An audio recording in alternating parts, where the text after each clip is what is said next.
മഞ്ഞുകൾ boys ആ cinema ഹിറ്റായി. അതുപോലെ തന്നെ 1986 ഒക്ടോബർ 21 നടന്നൊരു സംഭവമാണ് സംഭവം. സിനിമാറ്റിക്കായിട്ട് രതീഷ് രഘുനാഥൻ എന്ന സിനിമ സംവിധായകൻ ചലച്ചിത്രകാരൻ ഈ ടീമൊക്കെ നോക്കിയിട്ടാണെന്നുള്ളത് നമുക്ക് കാണാം. ഇതും ഹിറ്റാവുന്നത് പ്രതീക്ഷിക്കാതെ തീർച്ചയായിട്ടും നമുക്ക് അത്തരം സിനിമകൾ കാണാനുള്ള ആഗ്രഹം കൂടി വരികയാണ്. നമ്മുടെ നായിക നമ്മുടെ കൂടെ ജോയിൻ ചെയ്യാൻ വേദിയിലേക്ക് വരുവാൻ സ്വാഗതം ചെയ്യാണ്.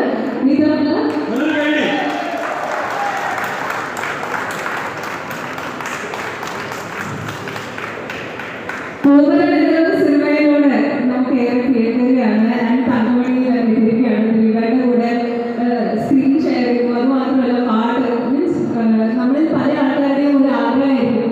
നേരത്തെ ദാസേട്ടൻ പറഞ്ഞ പോലെ സിനിമ എന്നൊരു മോഹം കൊണ്ട് നടക്കുന്ന പല ആൾക്കാരുടെയും ആഗ്രഹങ്ങളിൽ ഒന്നാണ് ഇതൊക്കെ.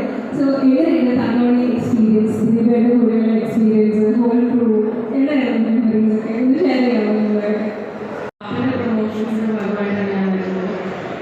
Besides that, Kozhikode എനിക്ക് ഒത്തിരി സ്പെഷ്യലാണ്. എൻ്റെ ഏറ്റവും ക്ലോസസ്റ്റ് ഫ്രണ്ട്സ് കോഴിക്കോട് നിന്നാണ്. അപ്പോൾ ഞാൻ ആകെ കൊച്ചിയിൽ എവിടെയെങ്കിലും പോയി നിൽക്കുകയാണെങ്കിൽ അത് കോഴിക്കോട് മാത്രമാണ്.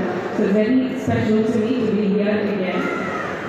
എക്സ്പീരിയൻസ് പറഞ്ഞാൽ ഞാൻ ഇതെൻ്റെ 4th ഫിലിമാണ്. ഞാൻ ഇതിനു മുമ്പ് ചെയ്തതെല്ലാം അത്യാവശ്യം ബോൾഡ് ക്യാരക്ടേഴ്സാണ്. ഇടിച്ച് മാത്രം പരിചയമുള്ള ക്യാരക്ടേഴ്സ് ആയിരുന്നു. അതിൽ നിന്നൊരു പോളാർ ഓപ്പോസിറ്റ് ക്യാരക്ടറാണ് ഞാനിപ്പോൾ ഇതിനകത്ത് ചെയ്തിട്ടുള്ളത്. ഒരു വളരെ പാവം ഒതുങ്ങിയ ഒരു ഡിവോട്ടഡ് വൈഫ് ലവർ അങ്ങനെ ഒരു ക്യാരക്ടറാണ്. അത് തന്നെയായിരുന്നു അതിൽ എനിക്ക് ചാലഞ്ചിങ് ഫാക്ടർ. ഇടിച്ച് കുറച്ച് അങ്ങനെ ക്യാരക്ടേഴ്സ് ചെയ്ത് പെട്ടെന്ന് ഒരു ഒതുങ്ങി റൊമാൻസ് ചെയ്യാന്ന് പറയുന്നത് പരിചയമില്ല. എങ്ങനെയുണ്ടായിരുന്നു? അതും ദിലീപേട്ടൻ്റെ കൂടെ റൊമാൻസ് ചെയ്യാണ്ട് മാത്രമല്ല തന്നെ നമ്മൾ ശരിക്കും പറഞ്ഞാൽ എൻജോയ് ചെയ്തു. അതെങ്ങനെയുണ്ടായിരുന്നു? ദിലീപേട്ടൻ്റെ കൂടെ ആദ്യമായിട്ടാണ് ഈ സിനിമയിൽ റൊമാൻസ് തന്നെ ആദ്യമായിട്ടാണ് ചെയ്യാൻ പറ്റിയത്. I enjoy the experience because he made me very comfortable.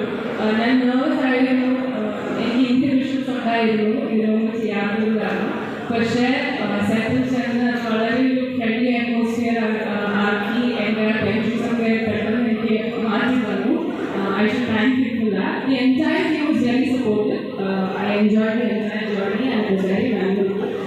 പിന്നെ എക്സ്പീരിയൻസ് വെച്ച് കഴിഞ്ഞാൽ ഞാൻ ഈ പറഞ്ഞ പോലെ വളരെ ചുരുക്കം സിനിമകൾ മാത്രം ചെയ്തിട്ടുള്ളൂ. അപ്പോൾ ഓരോ ക്യാരക്ടർ ചെയ്യുമ്പോഴും എനിക്കൊരു കട്ട് പറയുമ്പോൾ ആക്ഷൻ്റെയും കട്ട് പറയുമ്പോൾ ബ്രേക്കിൻ്റെ സമയത്ത് ഞാൻ കൂടുതലും അടുത്ത സീനിനെ കുറിച്ചും അല്ലെങ്കിൽ അടുത്ത ഡയലോഗിനെ കുറിച്ചും ഇതെല്ലാം ഇങ്ങനെ ചിന്തിച്ചുകൊണ്ടിരിക്കും. I try not to get distracted. പക്ഷേ ഈ ഒരു ഫിലിമിൽ ഒരുപാട് സിനിമകളും എക്സ്പീരിയൻസ് ഉള്ളത് പറഞ്ഞു കേട്ട ഒരു കാര്യമാണ് എക്സ്പീരിയൻസ് ചെയ്യുന്നത്. അതായത് നമ്മൾ ഒത്തിരി ഈവൻ വിഷമിക്കുന്ന ഒരു സീനാണെങ്കിൽ പോലും കണ്ടുകൊണ്ടിരിക്കുകയാണ്. പെട്ടെന്ന് എന്തെങ്കിലും ഒരു വിഷം വേണ്ടി കണ്ടു പറഞ്ഞാൽ ഉടനെ തന്നെ എന്തെങ്കിലും ഒരു ജോക്കോ എന്തെങ്കിലും ഒരു സിറ്റുവേഷൻ അവിടെ ഉണ്ടാവും. അത് ക്രിയേറ്റ് ചെയ്യുന്നത് ദിലീപ് തന്നെയായിരിക്കും. അപ്പോൾ കംപ്ലീറ്റ് നമ്മുടെ വിഷമമൊക്കെ പോയി നമ്മൾ ചെയ്യും.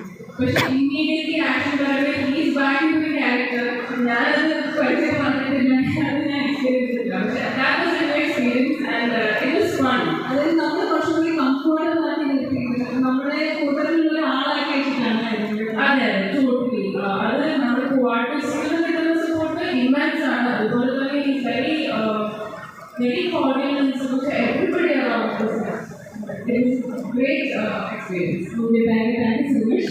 Thank you for having me here. എല്ലാവരും എല്ലാവരും theatres movie കാണണം.